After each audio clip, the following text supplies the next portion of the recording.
Sejak diberlakukannya larangan pengangkatan tenaga honorer oleh pemerintah, publik berharap dunia birokrasi Indonesia akan bersih dari praktik pegawai kontrak tanpa kejelasan status. Namun harapan itu kembali diuji oleh munculnya program Sarjana Penggerak Pembangunan Indonesia (SPPE). SPPE secara konsep adalah program rekrutmen sarjana untuk terjun langsung dalam pemberdayaan masyarakat dan pembangunan desa. Sekilas terlihat mulia, tetapi dari kacamata hukum kepegawaian, muncul pertanyaan mendasar, apakah program ini sah dalam kerangka reformasi ASN?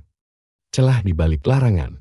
Pemerintah melalui PP No. 49 tahun 2018 dan Surat Edaran MNPNRB secara tegas melarang pengangkatan pegawai non-ASN di luar PNS dan PPPK setelah 28 November tahun 2023. Tujuan kebijakan ini jelas, menghentikan praktik kerja tanpa kepastian hukum dan menjamin hak-hak dasar pegawai pemerintah.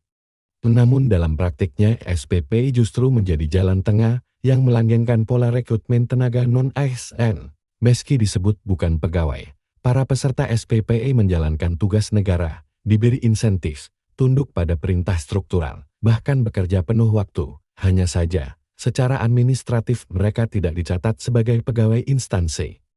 Inilah bentuk manipulasi regulasi yang dilakukan secara sadar oleh pemerintah. SPPI hadir sebagai solusi instan untuk menambal kekurangan SDM tanpa harus membuka formasi ASN. Praktik ini memang legal secara teknis, tetapi membahayakan secara etis dan konstitusional.